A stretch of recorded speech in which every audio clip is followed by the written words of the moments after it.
Greetings to everyone. My name is Syroyid. I'm professor and doctor of music education. And today I'll be your professor in music composition. Specifically, we'll be studying Chopin. And the piece that we'll be focusing today on is the Mazurka Opus 17 number 4. This piece is an example of a masterful use of harmony. And it's a very early piece within Chopin's catalog. If we go to the Wikipedia article, we can see the publication date, right? Bear in mind that Chopin was born in 1810. So by the time he published this piece, he was 24. And according to this article, he wrote it between the age of 22 and 23. And after that, we can see also a little reference here. So it says that Chopin's mazurkas were composed and they were his first set to be written in Paris. So we can see a little bit of that French influence, but also he had this nostalgia and he wanted to kind of transmit his Polish roots in the music. So we need to understand that the political situation in Poland wasn't good and Chopin had to flee. And he basically stayed in France and didn't return back after that. Now, this piece indeed has this nostalgic mood. It doesn't even sound like a typical mazurka. When we think of a mazurka, we might think of a dance in some dancing movement, but this one is quite melancholic. The article actually doesn't provide us a good musical analysis. It just provides us a little description. It states that the piece is in A minor. We'll just actually try to question that because we'll look at the piece itself and how it ends. And it says that it's one of the most popular mazurkas of Chopin mazurkas. It usually lasts between 4 and 5 minutes, depending on how we perform it. And here's a little bit of a description. It explains that the texture is homophonic, and there is a bit of this dynamic variation, and the thing that really makes it unique is this opening where you can see these 4 measures that end with a perdendo the second time, and these 4 bars actually were used by other composers like Henryk Górecki. Also, you can see that this mazurka was used by film composers. We can see here John Williams used it in the motion picture Empire of the Sun as a leitmotif and in other movies. So it doesn't really give us deep analysis, and hopefully that's what we'll try to do today and try to understand. So we're starting.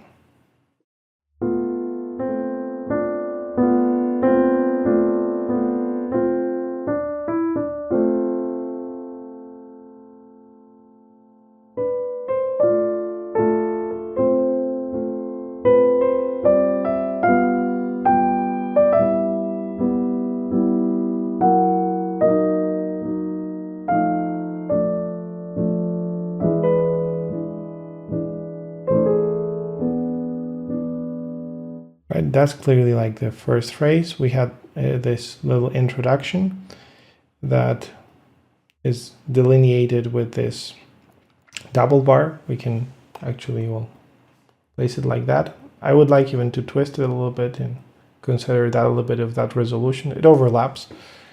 Then we have this next phrase.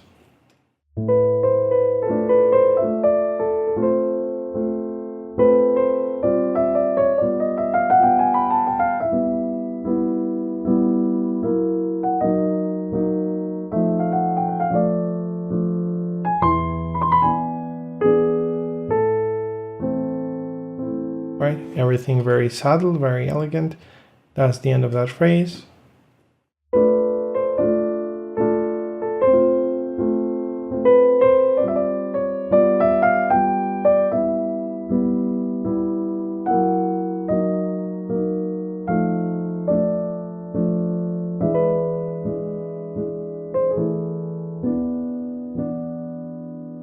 And next phrase.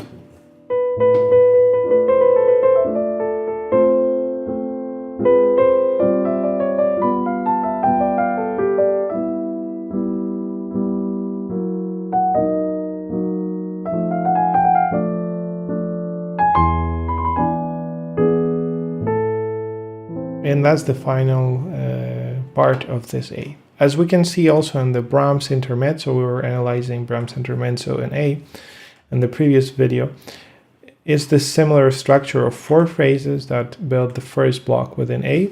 Then we have A2.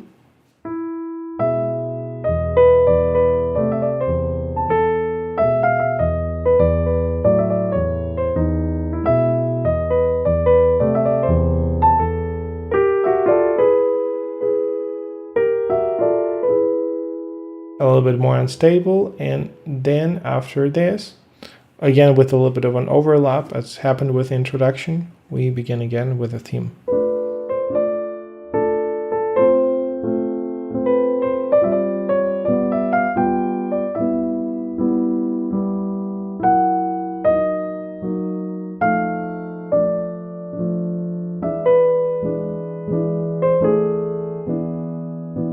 First phrase and second phrase.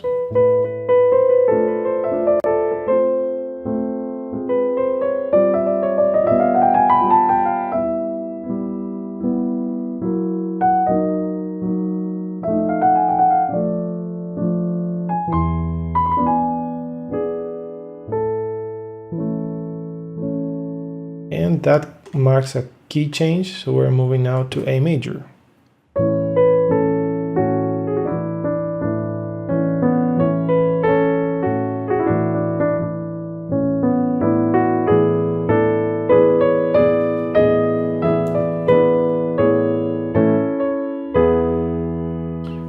That phrase repeats again.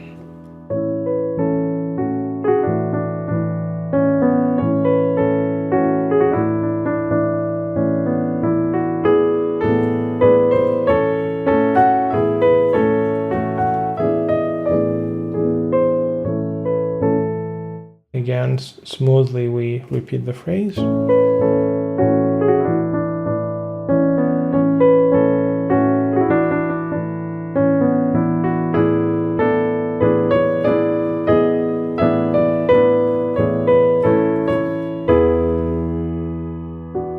And final fourth phrase.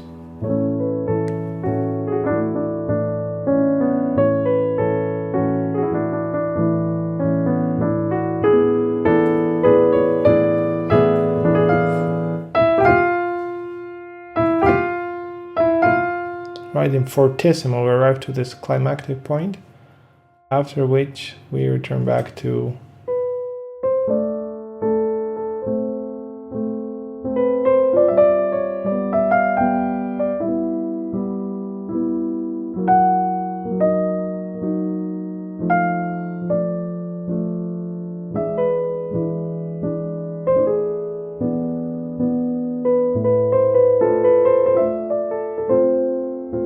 second phrase.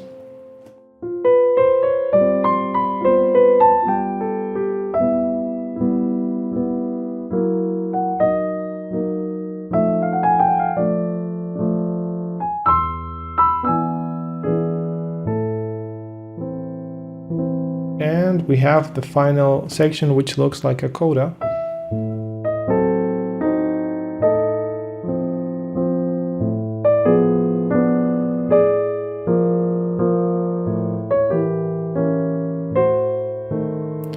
Chopin is doing very chromatic harmony here. Again.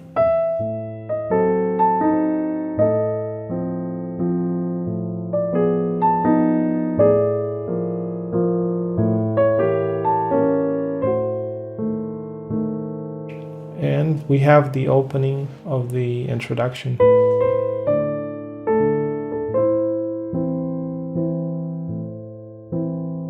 Which eventually leads to this phrase.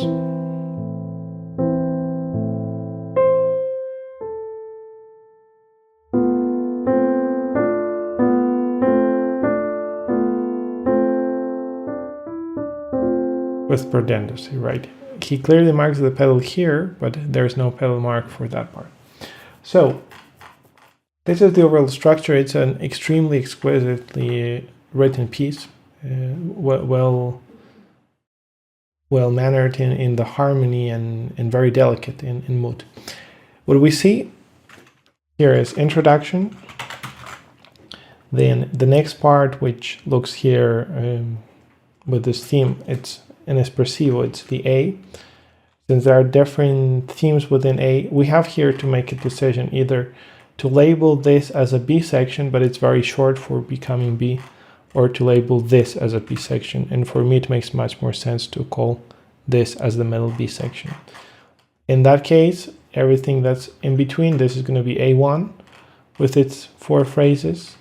This is going to be A2, and then we have A1 again, A prime. So far the texture, the structure looks a little bit like we have an introduction, we have A, B, A, and Coda. That was the intro. And inside A, we've got 1-1, which is like a little ABA. B is just based on one single phrase, which does variations. And then in the second time the A appears, it's also just one phrase. So it's this real little ABA inside the first A that could technically make this a canon. Sorry, not a canon, but a rondeau. So we could technically consider this also as a little rondeau if this is treated as B, but it's very short. So A has 4 phrases, which we'll be analyzing one at a time. B is just, A2 is 1 phrase. Right, A1 prime, it's 2 phrases. It's like half of the first one, so Chopin is playing with a slightly more compressed version. Section B, which is this main section, is 4 phrases, which are the ones that will be seen here. And then we have the recapitulation. This is like very important. Another reason for grouping these is length, but also is this climax. This climactic point usually happens between the restatement, the main restatement. So here we have A again.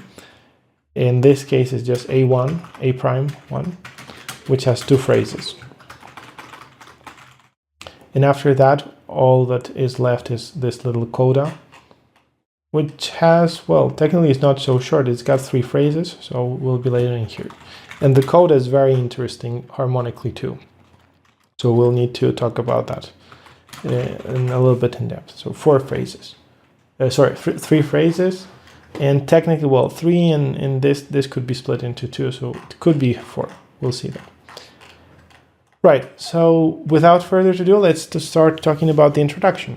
The introduction starts with something very unusual, which is this chord, as I said at the beginning, which technically is not even a chord unless we voice it differently. If we voice it like BAF, BFA, it becomes B half diminished. So technically we can see this chord there as B half diminished, which then moves to F major, and then it moves to D minor, and we're seeing that movement. So technically the bass line, the actual, well, the root of the chords is B, it's F, and then it's D.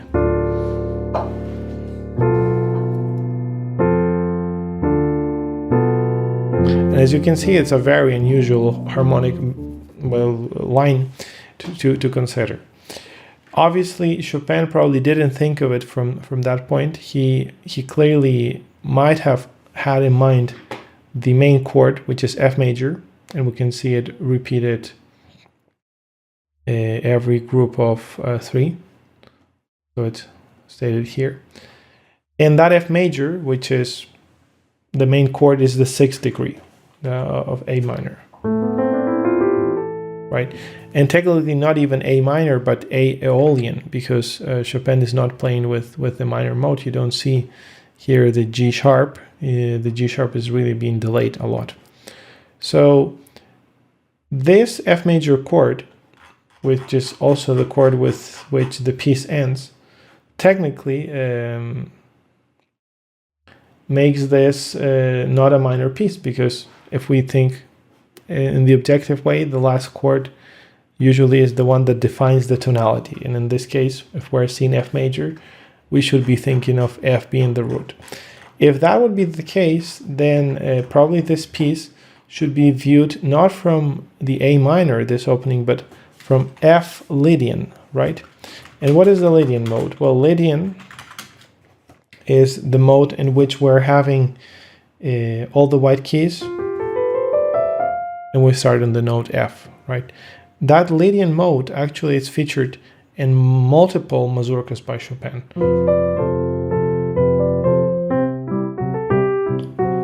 So we can see that type of movement, and it's one that particularly appeals to the ear. And well, Chopin is here, starting with this ambiguous sonority with the Lydian sonority of F, right?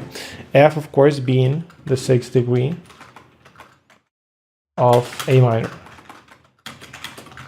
Because after all, well, the mazurka is in A minor, but the introduction and the ending is in F Lydian, which really kind of is very unusual, and it's quite surprising that, well, Chopin did this and published it at the young age of 24, and well, didn't get criticism for such a extremely ambiguous statement.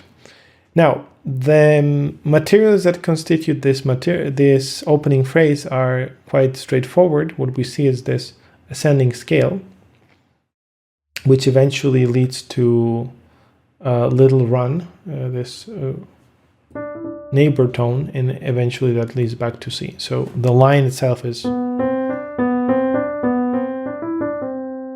that.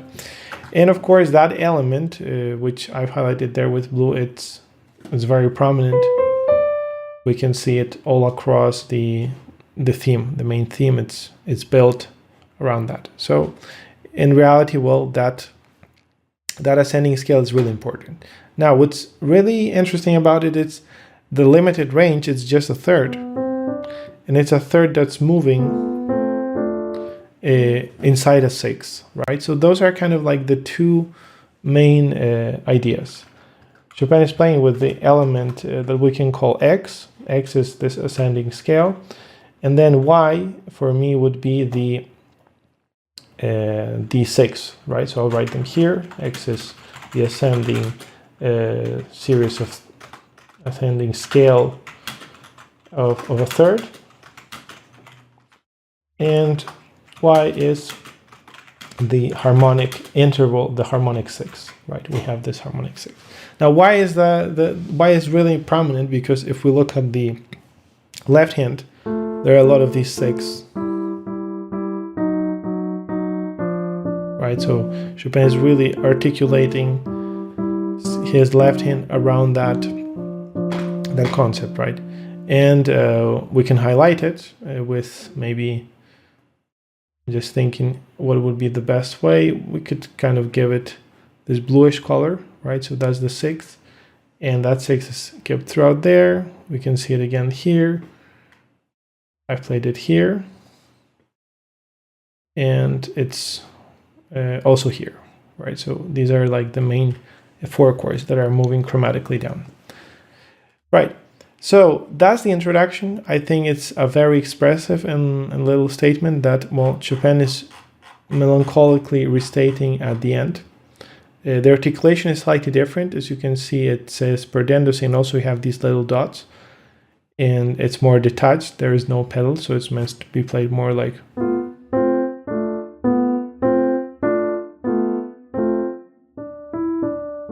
right, as soft as possible. And basically, well, there isn't much to say about that because it's a restatement of the introduction, right? We've got this restatement. Right.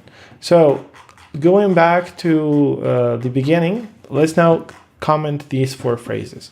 Chopin is really doing a very straightforward structure because from this point onward, once we finish this introduction, the 4 bars, everything is moving in groups of 8. So every 8 measures, we're having a sectional change or a formal division, and we're moving from A1 with these 4 phrases every 8 bars. Same happens within section B, and so forth. So inside A1, the structure goes like this. We have phrases that go into the dominant, like this one, that goes into the dominant. It's an open phrase. It ends in the chord of E dominant 7th. And we have phrases that end into the tonic, right? With a perfect cadence, you have here a 5-1. And actually, that's the first time that we have a perfect cadence. On A minor, it's on bar 20. We were saying something very similar in Brahms. He was delaying a lot this perfect cadence. And in his case, I think it was even more prominent because it was delayed till the end of the section. Here it's this perfect cadence.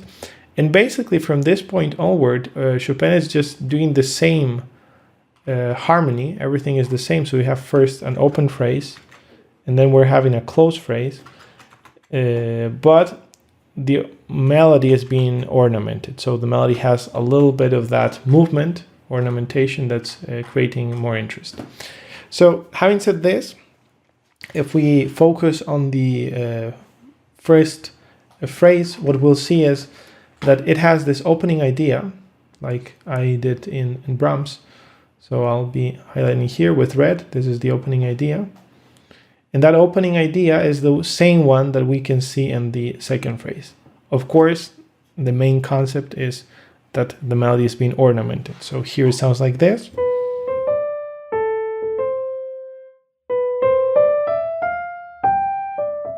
Second time is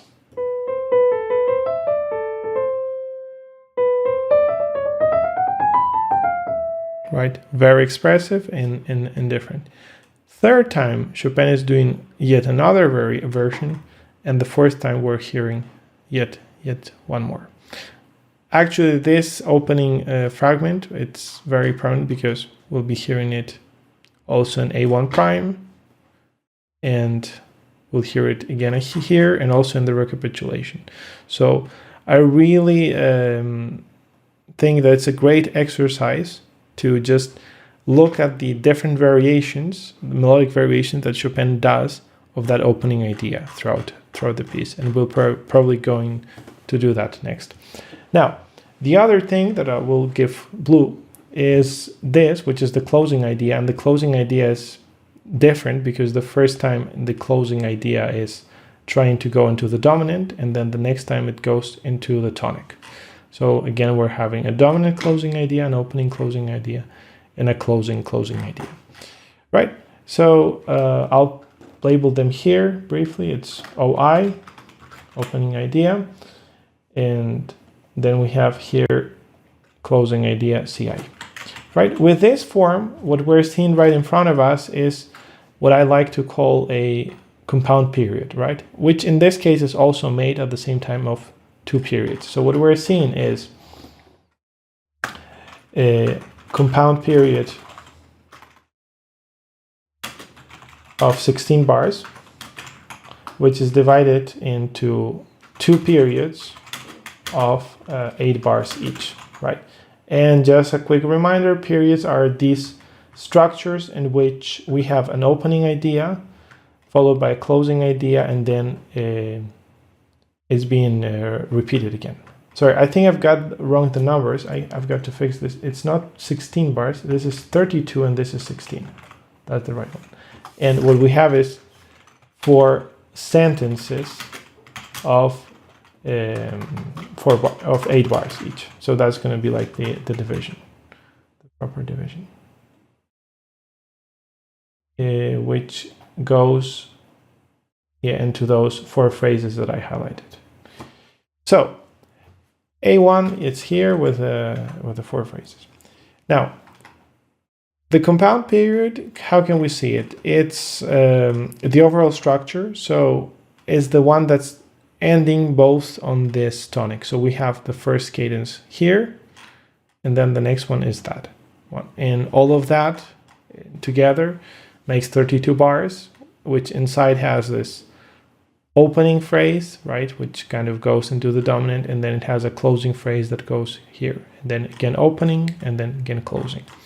Now, the 2 periods are made of 16 bars, and they have an inner structure of an opening sentence, and a closing sentence. Inside of each of these periods, we can see these sentences that are 8 bars, and a sentence is characterized by this opening statement followed by a closing statement. Right? If this were to be a period, then we would need to have this repeated, this material repeated here, and that's not the case. So Chopin is not restating that opening again there. Right? So that would be a little bit of the clarification of the structure. This is a quite broad extension, and you can see how basically Chopin is deriving from the first 8 measures of the theme, 32 bars, which is commendable. And he is actually reusing them afterwards and creating with these 2 phrases another period. So here we have, again, 1 period. And at the end, we're also having 2 phrases that make 1 period. Right, so that would be the overall structure. Let's now focus on the nuances or how the sentence is written itself. As we said at the beginning, this opening idea is built on the introduction, and also the other intervals that are within that are not as scaled, like these notes that I'm highlighting here, are interestingly thirds, right? And the interval of a third is one that we can clearly see in the beginning between the B and the D, right? So that third, it's the one that's being reused here, there, and as an extension, here we have it as a fourth, and that also could be technically seen as a third, because it's, if we harmonize it as an A flat, it's also third. So that's how Chopin is creating the melody. The melody has, in of its own, it's not very complex. It has a climactic point. It moves to G, so we're starting on B. And that's like the highest note. And after that, what we're seeing is this descending scale chromatically that's dissolving the tension accumulated on that G. So it goes from G, F sharp goes to E, and from that E, we start back again.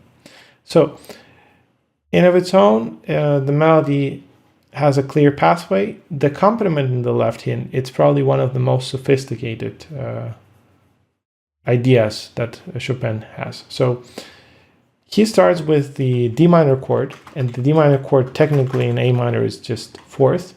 And from there he moves to F major, which is the sixth, right? This movement of fourth and sixth can be seen in the introduction. So we had it there with that chord being the fourth. That was the sixth. Well, and if we want to label this half diminished, that's going to be like the second, right? But all of the chords are inverted. So this fourth degree is presented in second inversion. The sixth degree in this case, we can see that it's presented in first inversion. And then now here happens the interesting harmonic progression. You can see how he's doing G major. So G major is the dominant of C major. That's third degree. So he's doing the 5 of C major. And it's being used, or we are seeing it through a seventh chord with a suspension, right? So it's a dominant seventh chord suspended that then it actually becomes the dominant seventh, right? So we have that suspension. And that chord is supposed to go to C major, and that's what you would expect to happen here. But it's not what he does. He doesn't go to C major, so he doesn't do this. Actually, it sounds wrong after playing it so many times with the other chord progression, but the correct thing actually to do is this. Right, it's what we expect. But what we are hearing is this. And it goes to E minor, right? E minor technically is the 5th chord, right? So 5 minor chord, but in C major it's even a weirder chord. It's very bizarre. It's the third degree, third minor degree. So this chord progression, it's 5 to 3. Right? It doesn't even sound like a cadence. Right? The only other way that we have to understand it, well, there are multiple ways that we can explain this chord, but one of the most interesting ones would be to consider it as an omitted root chord. So if we are in jazz harmony, we can see this concept of rootless chords, where the root is played by a bass player and the chord is played by the piano. If in this case I were to add that virtual bass player, which doesn't exist, this chord progression might have sounded like this.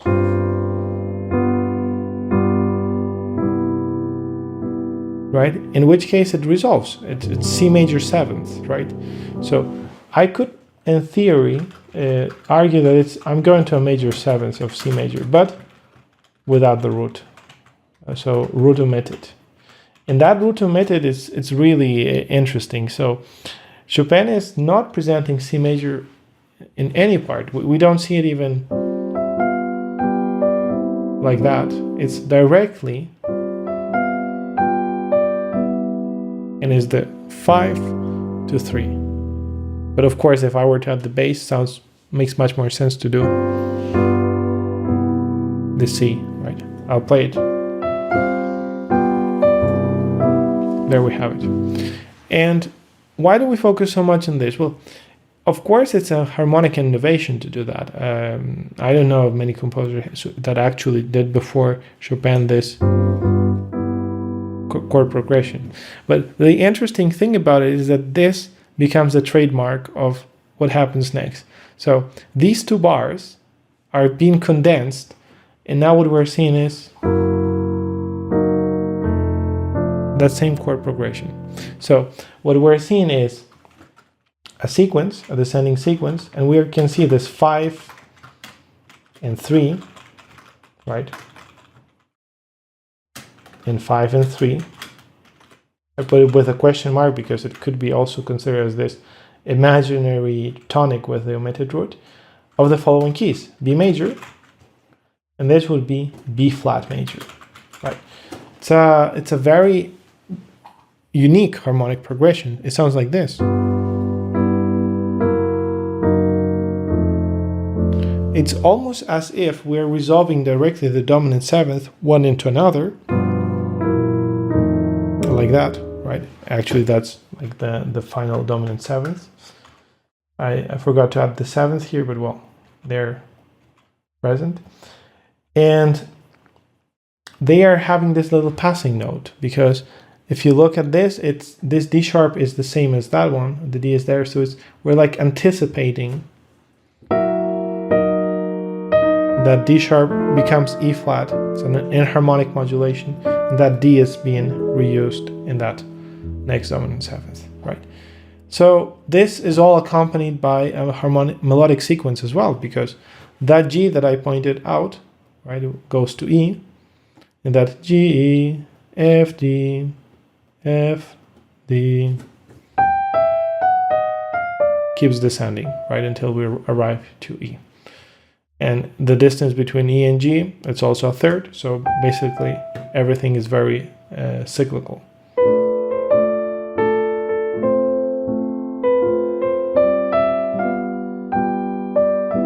And now we speed up and we compress this.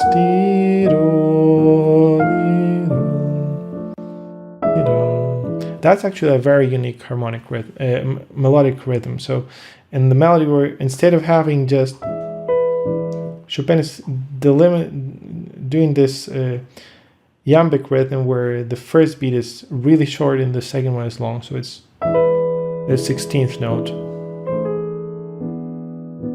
And if we look further, I think we're seeing it again here. But the normal thing, of course, for dotted rhythms is to see them the opposite way. First the long note value and then the short one. So in this phrase also, what fascinates me, it's the scarcity of the resources, but also the expressivity of the musical layer. If we look at the G sharp here, we can also see how clearly that's a little imitation while that's descending, right? So it's counter-resting. But what I was always asking myself is like, how do we explain these chords? So what is actually B major doing here, or what is this B flat major and C major? And if we think about it, what Chopin is really doing is, we start on the chord of D, right? From there, which is like the opening fourth, and the path that he describes from D is that of this descent to A. So we have D, now we're in C major, now we're in B major, B flat, and now we arrive to A. And all of that without stating the tonic of these keys. So even when he has the perfect cadence, he could add that C, but he is not doing it to delay that feeling of a place where we're resolving to a clear key. So in reality, he's enhancing this ambiguity, right? And all of that is followed with this very, very subtle motion. It kind of reminds me of the similar type of writing that Chopin does later in his prelude, famous prelude number 4.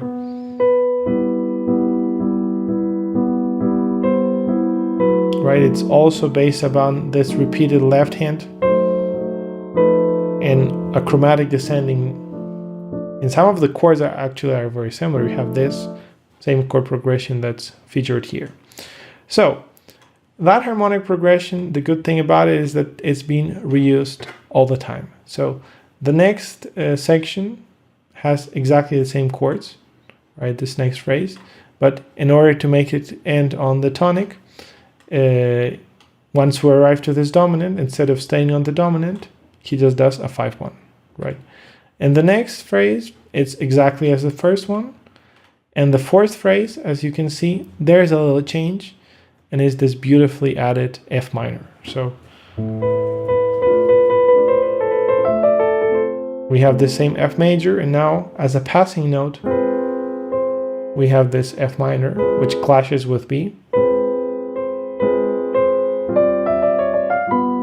And then we're continuing with the same part. It's just the same chord progression with 5-1.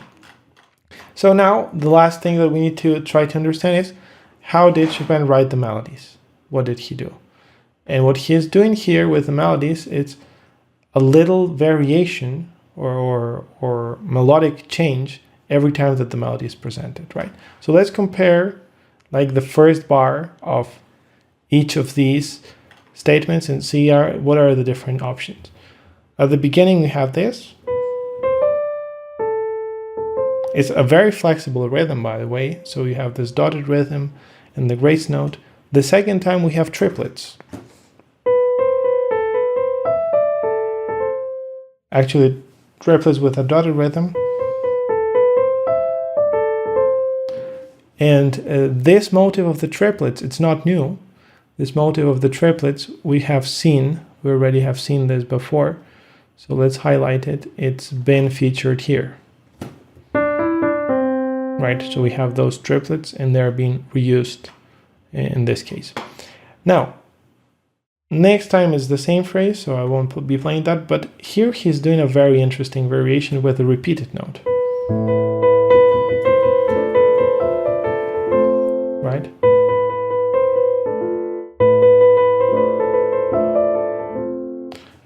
Which gives a little bit of flexibility. We have this group of 6, right?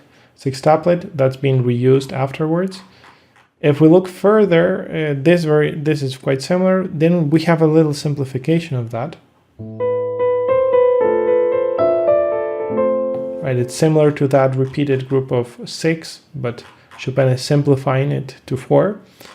And the recapitulation, this one is the same. And here we have one with the triplets in that dotted rhythm that I've played. Right, so it's almost like if Chopin was transcribing an improvisation, and every single time we were having a slightly different melodic resource. Obviously, there is some logic behind it. It's not just random changes. If we see within the period structure, right, at that level, we're moving from the first sentence being simple to the second sentence being more complex. And then in the next period, we have the same opening, but the next ending is even more complex and more ornamented. And that progression is clearly seen with that opening idea. Right, let's continue and see how he develops the rest of the phrase. So we have this scale, right, which is followed by the descent that we've played.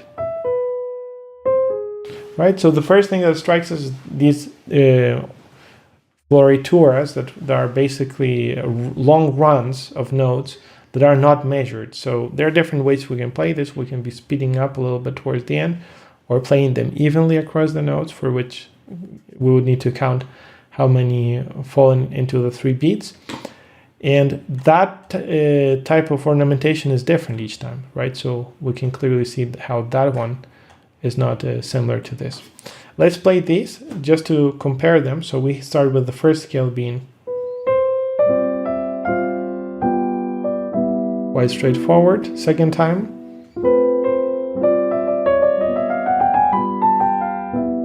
way more expressive, and Chopin is reaching even a higher note. He's reaching this B.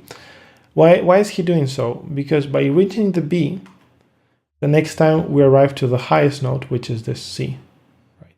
Which is there, that being the highest note. And little by little, what Chopin does with this is extending the range.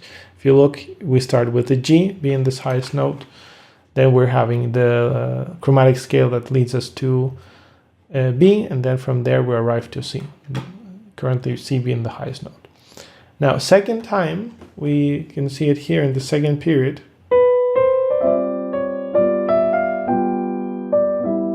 Right, it's a slightly different scale.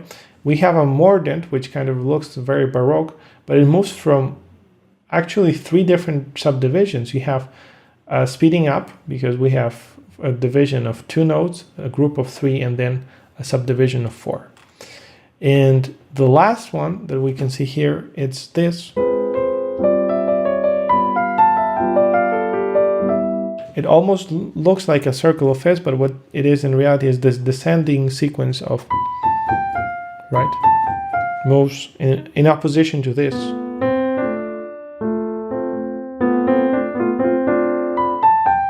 And it's divided by fourths. Right, we've been seeing fourths also in the left hand all the time. Right, so they're very present there. And, well, by the way, here I need to write that this is a chromatic descending motion. Right, and the recapitulation continues with a similar variation. So we have this with a little triplet that wasn't present before. Right, and I think I've skipped one. That was one with the mordent, right? And here we have a similar one. This is actually the only time we hear this variation, which is like the same of the fourth, but in triplets. Extremely expressive. It's a series of sevenths. Right? Quite unexpected, because you wouldn't expect a melodic line to go in sevenths.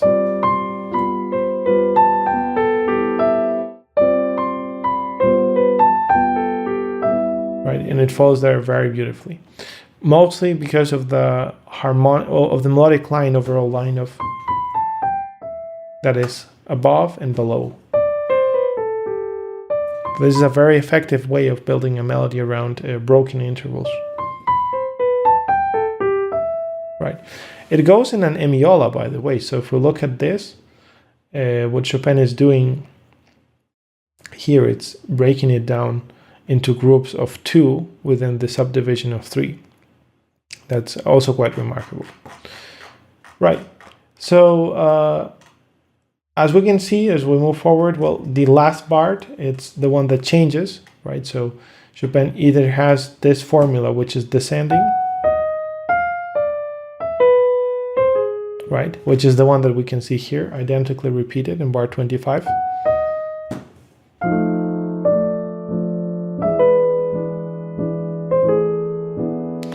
And there are other times where he is delaying it, and he has this chord.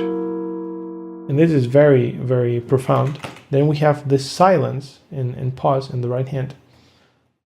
And after that pause, the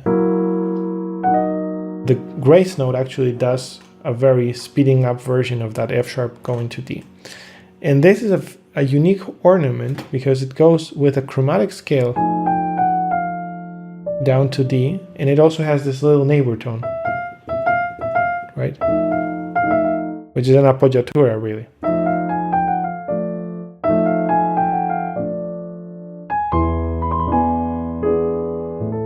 And then we have that very typical Chopin-esque ending, which has the 13th chord, because it's a dominant 7th, and I'm having the 9th, and that's the 13th. That goes there into A minor. Now, the second time it's identical, so we have this.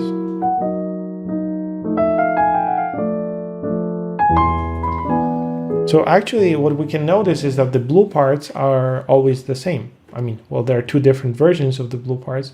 We can highlight them. I can give one is this blue part, the other one is the blue part that has two lines, which is this, right? So those are different because that was the opening closing idea that Chopin uses to open on the dominant, and that's the closing one to close on tonic. And when we look at here, it's exactly the same copy. This one, and this is the one that has two lines without any particular change. Actually, probably this is something that editors added because it's written between brackets.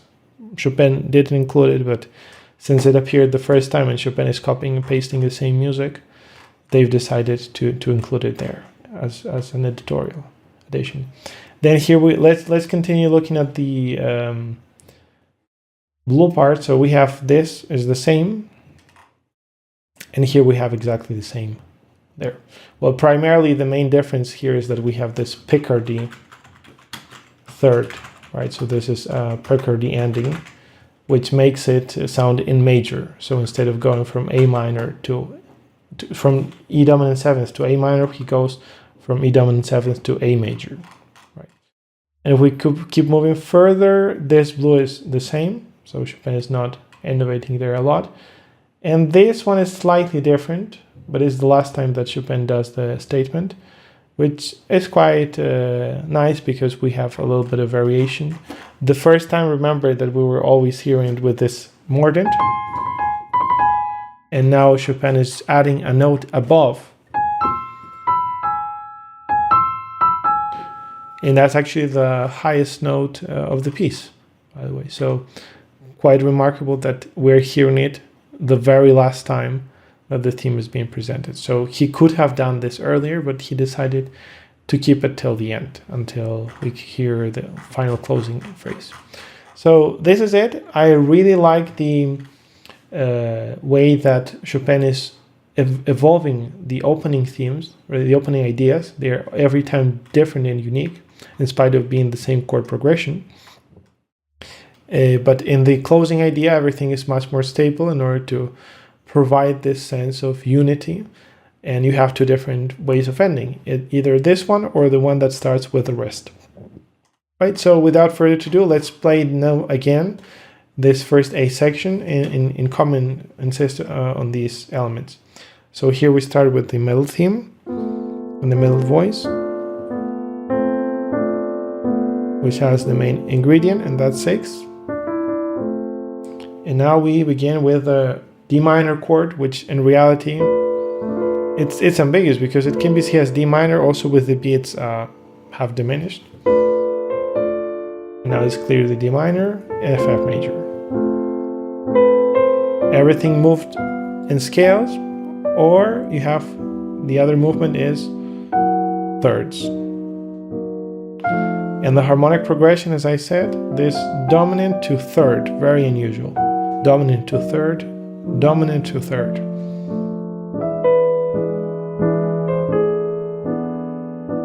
An open ending, and first variation, triplets. And the first run. Very interesting because this run is a chromatic scale that goes upwards. right? The previous chromatic scales that we had were in the left hand, and that was a descending chromatic scale. So in a way, that descending movement is being counter-arrested by this ascending motion.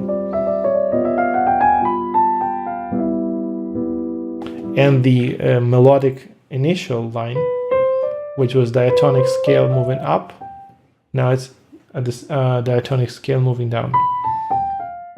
And I find this quite remarkable, that even in these very subtle details, Chopin was trying to find the opposites, right? Or this balance between directions up and down. We have this sextuplet, which is the fastest rhythm so far, and the end with that 13, right? Which is the dominant chord. Then we continue. Same, but now with mordent and triplets. And this descent is the same, it's perfect.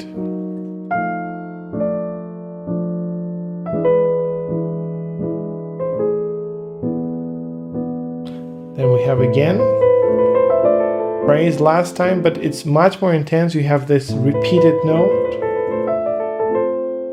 the minor chord, that's a very spicy one, right? And again, Chopin is really splitting here the phrase into these groups of two. They sound almost like this emiola, right? So you have this run being divided into these little sections, and the first one is a little turn, right? A gruppetto, a little bit close to this concept, right? And then we have same ending and cadence on A minor. Right, so let's now focus on this little A2, which is a different phrase. And the first feature that we can see about it is that it has a pedal point. So there's a pedal point on the dominant, which makes a perfect contrast, because if you think about what was happening at the beginning, we were seeing movement, and we were seeing always a descending motion and then accompaniment. So the accompaniment here was moving downwards, whereas now we have the stillness and it's not going anywhere. And the other part is like the clarity of the harmony. If in the first theme, A1, we were seeing this ambiguous sonority dominance that were not resolving where they should, in this case, we're just having a 5 and 1. Right, very straightforward harmony. And the final point of contrast is that the first periods, all of these 16-bar periods, they were closing periods. They were ending on the tonic. This phrase, the single phrase, ends on the dominant, and it's an opening one that creates for the first time the first climactic point, this climax, that's achieved by a reiteration or repetition, right? That's an easier word. So we're repeating twice the very same bar. We haven't seen that before, so every bar was different, and Chopin was always giving the pace forward, except for the beginning where it was the stillness with the repetition present. So the layers are these. We can see this accompaniment. Probably we can highlight it with another color. Here these are the 6 that are moving, right, with a beautiful contour. And then finally in the melody, we can see a 4-part writing too, because if we look at closer, we have the ascending, the melodic line, which is written above, which is that scale. And at the same time, we have this other line, which is this B that goes to C. So in a way, the final ingredient that actually gives even more complexity to the music is this interlocked octave or octave leap that's moving across. So it's marking the beginning and the end of the phrase. We have it at the beginning.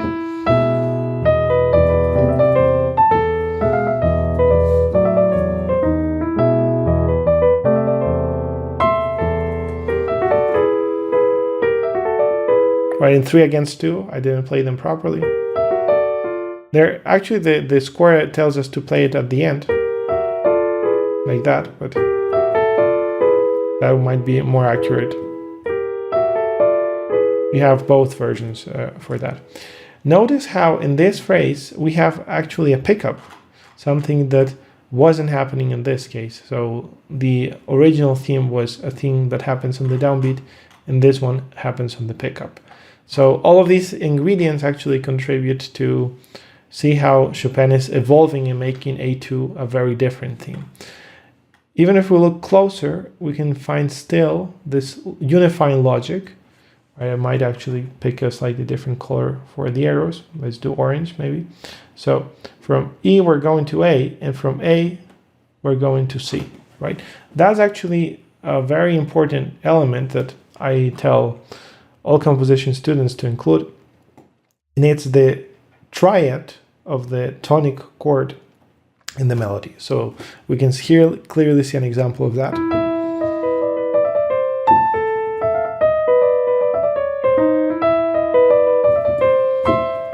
And Chopin is presenting all three notes, and you might be wondering, is that actually applicable to the first theme? Well, we'll try to see.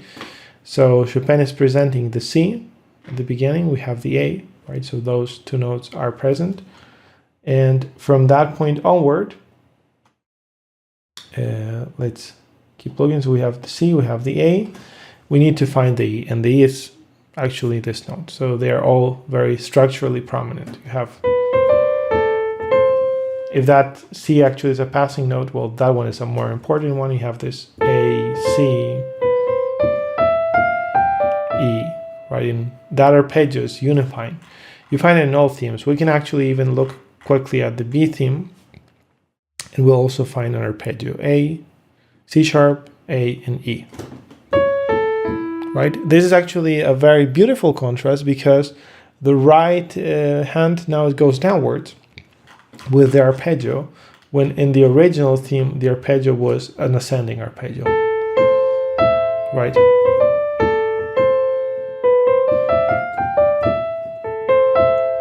So those were the structure notes, and after that we have that descent, right? If we look into this theme, well, harmonically in A2 in this phrase there isn't much to comment. It's just this 5. We got here tonic 1 in this second inversion, dominant again. Now this chord is more complicated because technically it's D major, it's 4. He's doing it on top of A major, but it ends with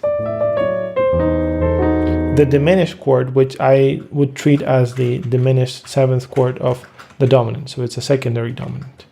And then that's repeating. So we have the 5. We've got the 1. And probably, well, Chopin here is doing the more interesting chord progression, which includes this G and B flat, moves to D major, D minor, and then E major. Technically speaking, it sounds like if I were doing G minor to in G minor, G and D. So I'm staying in the tonic and dominant of G minor, and then I'm doing the same subdominant and dominant of A minor. Right. So I'll write it here. It's this 1 to 5 in G minor, and then this 4 to 5 in A minor. And you might be wondering, how can I explain this? Well, what's the logic behind that? Primarily is the chromatic motion that unifies it. Right, you have this chromatic motion, which is also the same type of motion we were seeing above. Right, this is the chromatic motion that we see in the melody that arrives even to this diminished chord, right? This diminished 7th. But the other one, actually, it's a harmonic one, which can be explained by the B flat. The B flat is the Neapolitan, right? So we have this Neapolitan sound. Just put an N there. And that Neapolitan B flat is the tritone of E. So Chopin is really like moving between the poles, and we have the B flat axis that goes to E in the opposite direction.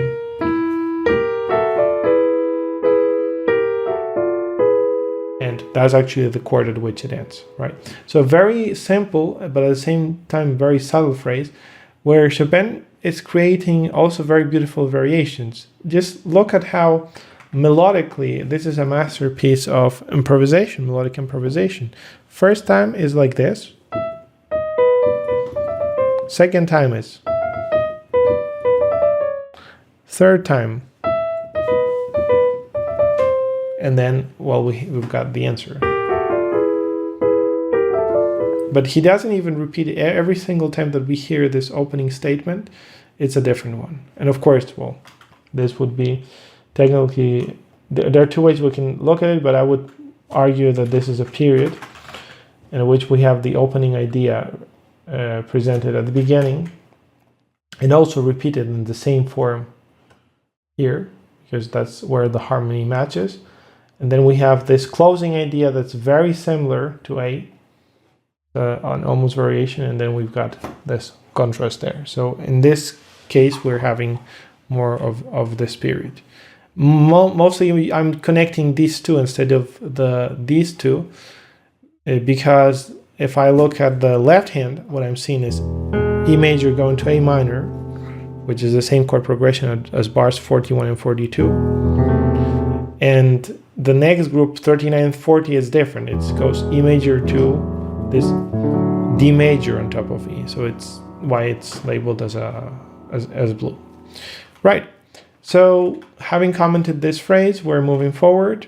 What do we need to say about A1? Well, not much, because we already did the analysis of A quite in depth. Here we can see the similar resources and techniques. What Chopin is doing is continuing with the same theme that we had at the beginning. There are some interesting remarks here, so we can see like they're suggesting that this might have been an F minor chord, which implies a delay in resolution there.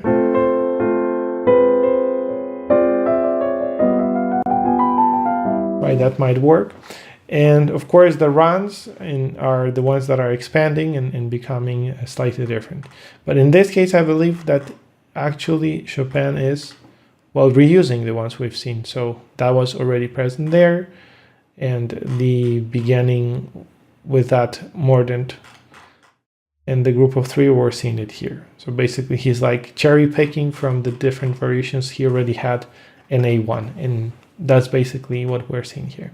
Nonetheless, still it's a very expressive passage, and of course the most beautiful thing that happens in here is this ending cadence. That's the first time that we're hearing the tonic, and it's with the A major chord. Note that actually the first time that we're hearing the A as such is here. So this is the first A. But that A is not harmonized even as an A minor chord. It's harmonized still as this A over D minor with a B. So it's like very, very ambiguous. Whereas the melodic line is extremely straightforward the first time. So we can see all of this transparency in the beginning, but the more we look into it, it becomes more and more elaborate, and sounds almost like Chopin is improvising upon it. And it might be likely that he might have even added further ornamentations in his live performances.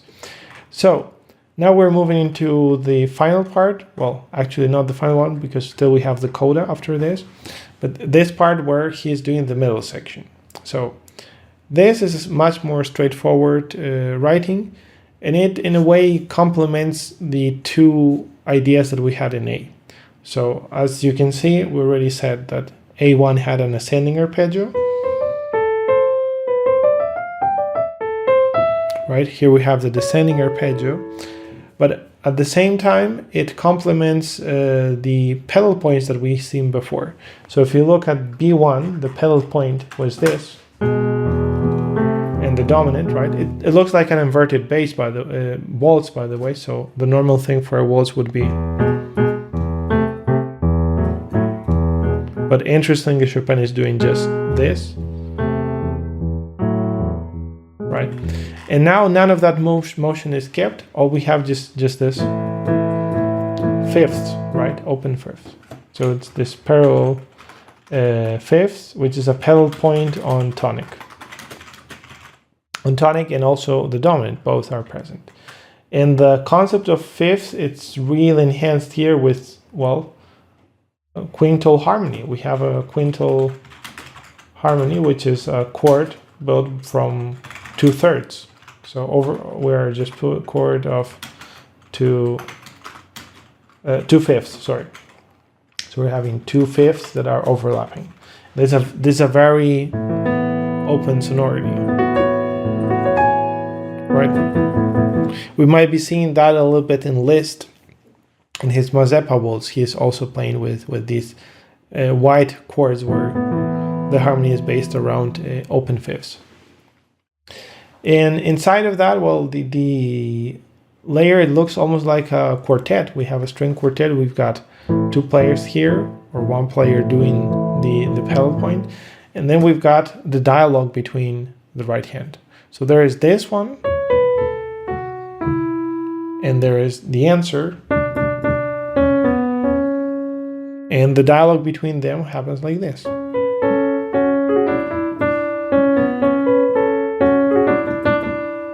Very rhythmic, so we've got there an overlap of a mordent with this repeated note, which almost like for the first time we're starting to hear this dance feel, right? But it's a very nostalgic one because it seems like it's beginning and it's stuck on this.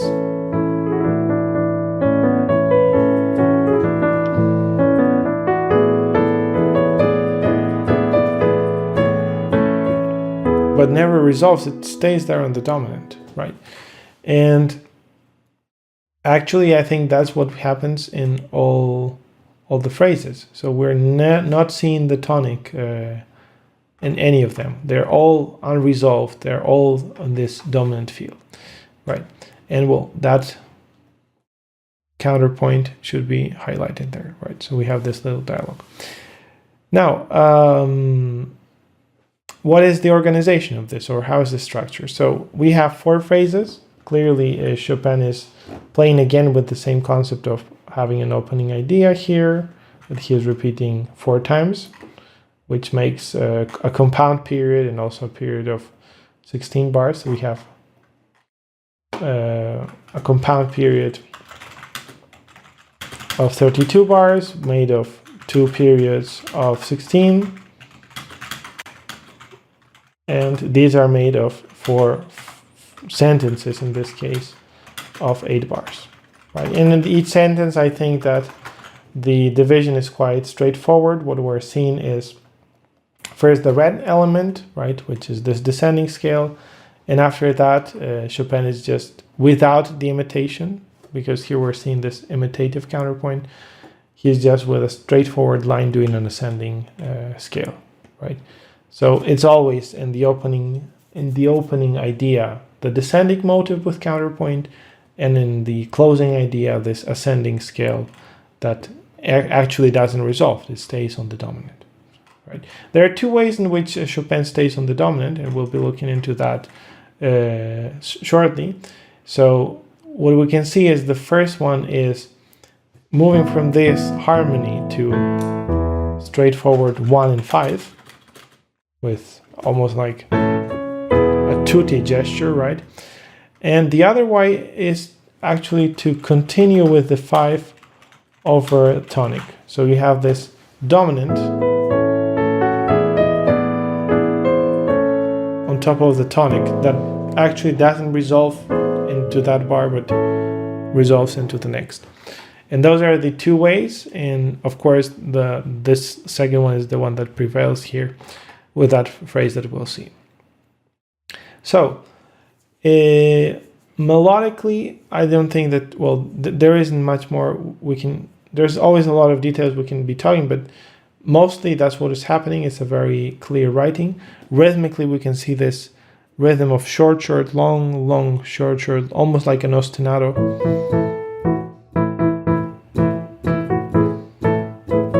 That's why it sounds like a dance.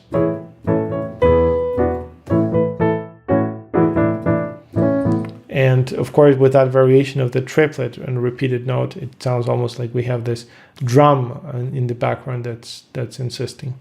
Quite unusual, actually, to see that much repeated harmony, that many repeated chords in Chopin. What also is interesting about the way that it's organized is that this scale, it's diatonic. Here we have a little bit of this chromaticism, and it arrives at one of the most unique sonorities, which is the dominant, which is on top of the tonic. That's already dissonant. But at the same time, the seventh is moving to the tonic, to the root, to E, and it creates this dissonant D. So we have that on top of A and D sharp on top. That's probably one of the most dissonant chords in Chopin.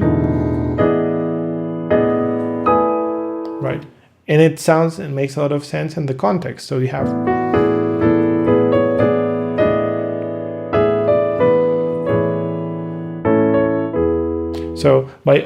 by like sustaining all of these notes as pedals, it allows us to literally do a chromatic scale on top.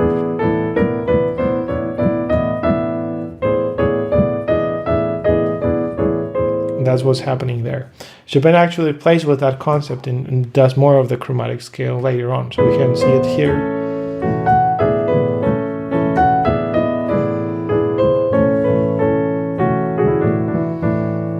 So it's insisting on that chromaticism and on these dissonances, and arriving to some new sonority. So we have that chord, we have this one.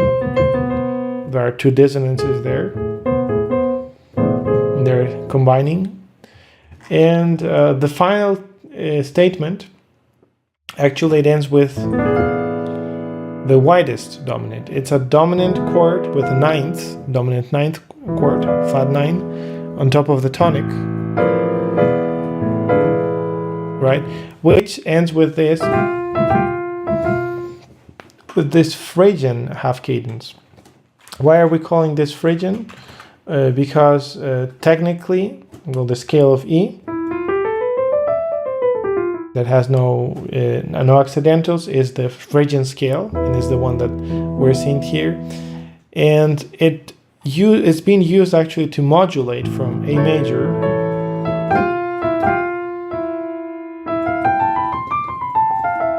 to B, right?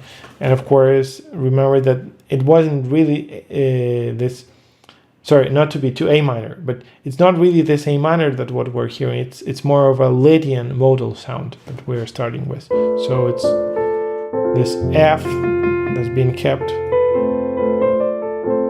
Lydian,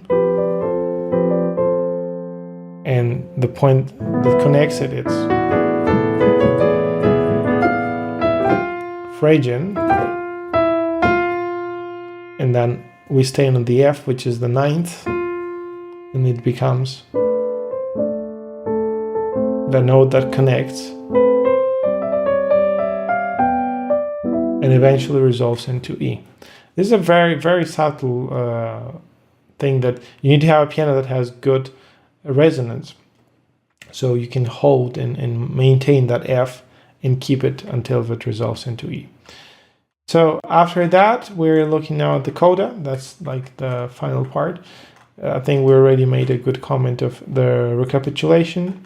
Nothing extremely different happens from what we've already said. Well, the most remarkable thing, of course, this E, which is so far the highest note in the arpeggios. So you can see how Chopin is introducing C, right? And before that G, so it's climbing, and eventually reaching to the highest note, which is the E.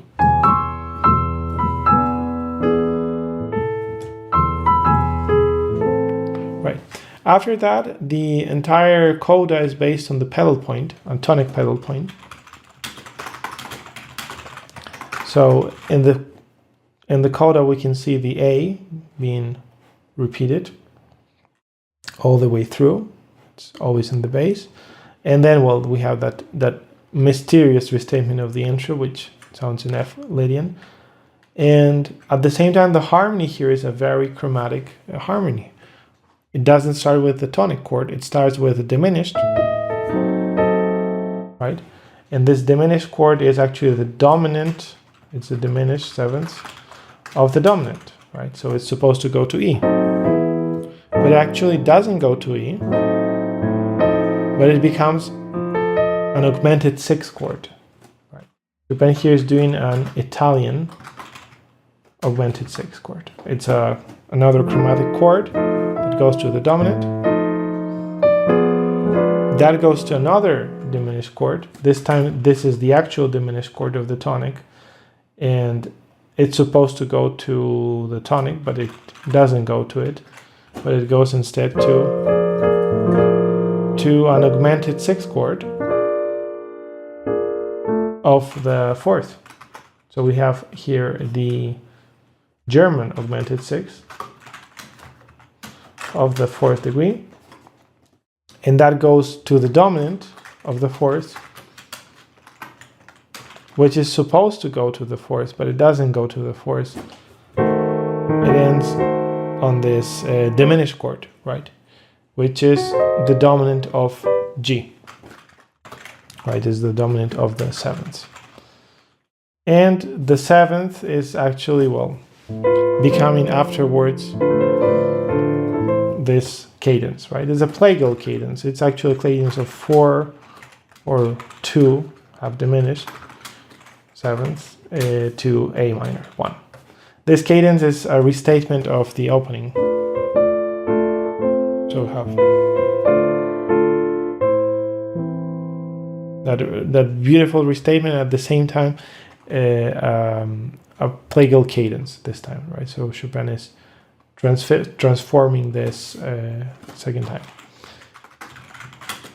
Now, how do we explain or make sense of this first chord progression? Of course, the first and most direct way is just to see the chromatic motion and say that all of these chords happened because Chopin was experimenting with different shapes and positions on the piano and seeing what sounds good, and came up with a chromatic scale.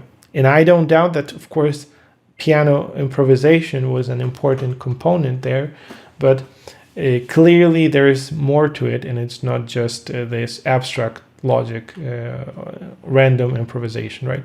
So there are certain elements that are telling in the right hand. If we look at this, we can clearly see that there is this tritone that's been reused 3 times, right? So it's very prominent, and Chopin is playing with that tritone second time again here.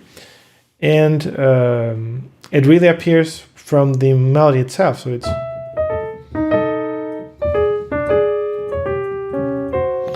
we have another tritone that was missing there.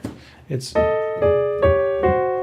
tritones that are descending, and then the way that you can harmonize those tritones is what's remarkable. So Chopin is doing 2 chords for each tritone, while the actual tritone starts here. So we have this harmonization as diminished chord and Italian augmented 6.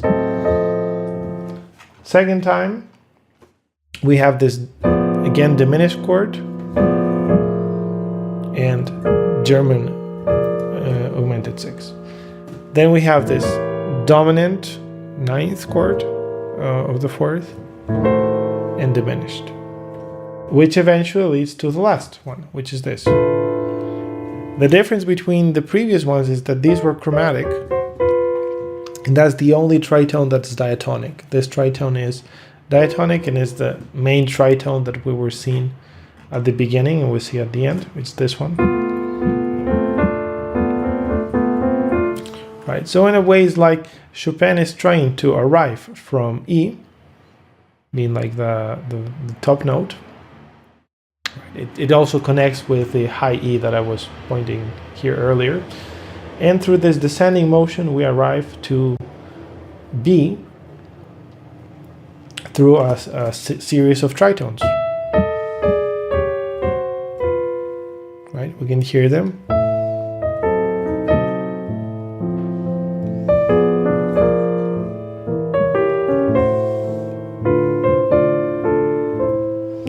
And the second time it's just the same, but in order to keep things a little bit spicier, we are seeing this little a as a grace note, something that Chopin does a lot also into his waltzes and some nocturnes.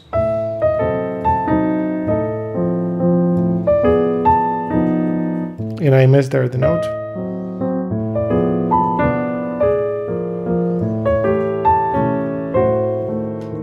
finally. And clearly here says sempre più piano, each time softer, perdendosi, calando, also slowing down. There is a disintegration of the texture. Chopin is doing an emiola, right? So he is clearly stating here a 2/4 instead of 3/4. So this the definition of emiola.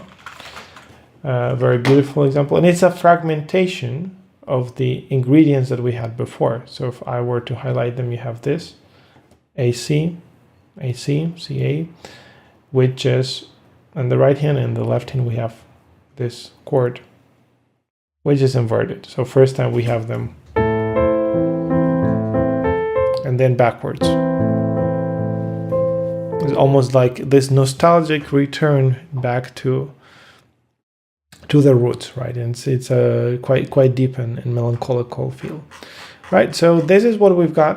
I think we've covered pretty much the most important parts of it. So we have the melodic elaboration. We also commented the harmony, the structure. I think that this piece is a great example of Chopin writing. In what really makes it unique is the harmonic progression. I mean, you don't hear or see a lot of the times chords like that, right? So the lesson for composers, I think, from this is that you can create a meaningful and a very powerful piece through small ingredients. And in this case, everything is being reused. So Chopin is being very minimal in his style.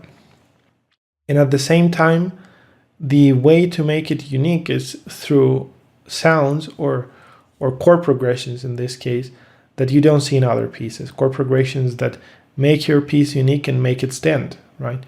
And you shouldn't be afraid of experimenting. Like, this piece could have been a much more classical piece and a much more romantic piece if Chopin would start with an A minor arpeggio.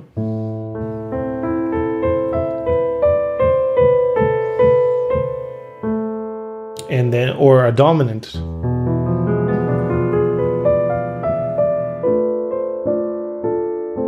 But the fact that we're starting with something that's ambiguous, that's like sounding far away, and it's detached, it's making it quite romantic, and that romanticism is partly in that ambiguity that we're seeing here. That's probably like that far away sound, that nostalgia that we're seeing it, right? And this, at the same time, harmonic ambiguity, because it's not clearly telling us where we are. And the other beautiful lesson is also how to create variations. So notice how Chopin is not doing the theme each time the same. You have all of these different variations. Even when it's a short formula like that, you have all of these rhythmic different ways of presenting it. And they sound very organic. They are very nicely achieved. And also, well, here you have an example of a section that apparently looks very straightforward, but it's a perfect example of a contrast to the materials. I mean, you couldn't think of anything more contrasting. Like, if a section is moving in chromatic, this is diatonic, this is not moving. A section is more about this descent, this is quite static, it's rhythmic. A wasn't rhythmic, A was more melancholic. A was in a minor key, B is in a major key.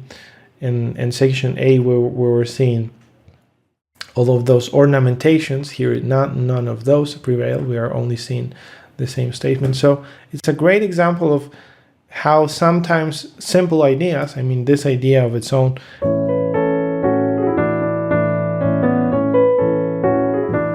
it might have not become a piece of its own. So you wouldn't see Chopin starting his piece like this. But inside of such a chromatic and ambiguous piece, just to see something straightforward without accidentals, repetitive, rhythmic, and direct, like in this case, provides you exactly the right contrast that you're looking for. And he uses this for one clear reason, is of building up tension, accumulating it, and reaching this climax that's actually here. And then through that modal field from Phrygian to here Lydian, we're returning back to the opening, right? And after that, we have the restatement of the intro. So that was all. And I'd like to, well, thank you for being here, staying with me till the end of the video. If you have any questions about it, feel free to comment if there are any things that you might think that I have missed. And the next videos probably will continue covering still the main styles that we have to explore in this channel, and then probably we'll be seeing more videos. So more videos of my own pieces and pieces of my students. So as I said at the beginning, please make sure to leave a comment where you're explaining a little bit about your musical interests, because I'm really excited to hear from you and learn more about what are your interests. And also like this video and make sure to share it with other people that you believe that could be interested in music analysis, music composition, and everything related, well, to the topics that we were discussing here. Thanks again for watching, and see you next week. Bye.